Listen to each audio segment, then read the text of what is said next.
आमने सामने का चुनाव है। कई बार लोग हमें करते हैं कि लगातार हुड्डा साहब 3 बार यहाँ से 15 सालों से जीते हैं। एक ही उनके कैंडिडेट श्री किशन हुड्डा जी अच्छे इंसान थे, आज हमारे बीच नहीं है और उनकी वजह से ये सीट खाली हुई। लेकिन उनके अंदर इस क्षेत्र के साथ जुड़ाव नहीं था, काम कराने की ललक नहीं थी। सरकार में होते अब तो वो चलो एक बहाना बन सकता जी, विपक्ष में थे, उनकी सुनी नहीं गई, उनका काम नहीं हुआ, लेकिन 10 साल वो सरकार में रहे और हुड्डा साहब की सरकार थी। और मैं श्री किशन हुड्डा जी के अलावा ज़्यादा जिम्मेवार जो उस वक्त मुख्यमंत्री थे भूपेंद्र हुड्डा जी, उनको मानता हूँ। उनके जो बेटे हैं दीपेंद्र हुड्डा जी, उनको मानता हूँ कि जो ये कहते थे कि हमारा एक घर किलोई है और दूसरा घर हमारा बड़ौदा है, तो आपने एक घर और दूसरे घर में, एक परिवार और दूसरे परिवार में इतना बड़ा फ़र्क कर दिया। किलोई में जो डेवलपमेंट के काम हुए उसको देख लीजिए और बड़ौदा के देख लीजिए। आज हमारे ऊपर इस बात का एलिगेशन मैंने पिछली प्रेस में भी देखा है और आप भी आज सवाल पूछोगे कि इन 3 महीनों में ही काम क्यों हो गए।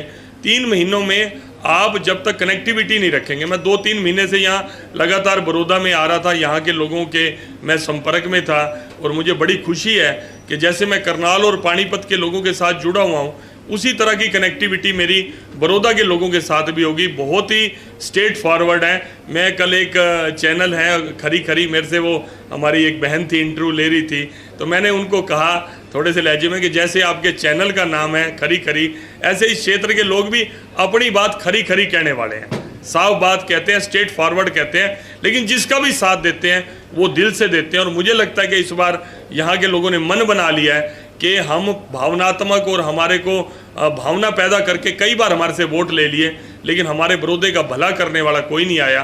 तो हमारा विश्वास जो लोग मुझे कन्वे करते हैं आपके बैठने से, आपके काम करने की शैली से, और हमें लगा कि अगर बात सही ढंग तक सरकार तक पहुंचती है तो वो इम्प्लीमेंट होता है वो काम। उसका रिजल्ट आप देख सकते हैं कि आज जगह जगह विकास के कार्य शुरू हो रहे हैं और अगली प्लानिंग्स भी हैं, चाहे आईएमटी की बनी हो, चाहे जनता बुटाना की यूनिवर्सिटी का मामला बना हो, चाहे हैफर्ड की मिल का बना हो, चाहे जो पानी की निकासी नहीं होती थी, खेत डूबे रहते थे, उन खेतों से पानी की निकासी का रास्ता बनाना। और मैं समझता हूँ कि 54 में से आधे गाँव में पीने के पानी भी मैं समझता हूँ साफ पानी उपलब्ध नहीं था, रोड कनेक्टिविटी का तो बुरा ही हाल था। तो वो सारे काम अब स्टार्ट हुए और उम्मीद बंदी है, काम काफ़ी लोगों ने दिए और लगभग 3000 काम दिए। लेकिन समाज भी समझता है, लोग भी समझते हैं कि ये 10-15 दिनों में, महीने में ये काम करने सारे संभव नहीं थे। वर्क आर्डर भी जारी करने हैं, उनकी फिजिबल रिपोर्ट भी बननी है, तो लेकिन उनको एक विश्वास जम गया कि फर्स्ट फेज़ में इतने अच्छे काम शुरू हो गए, सेकंड फेज़ के काम भी चिन्हित कर लिए और थर्ड फेज़ के काम भी चिन्हित कर लिए हैं।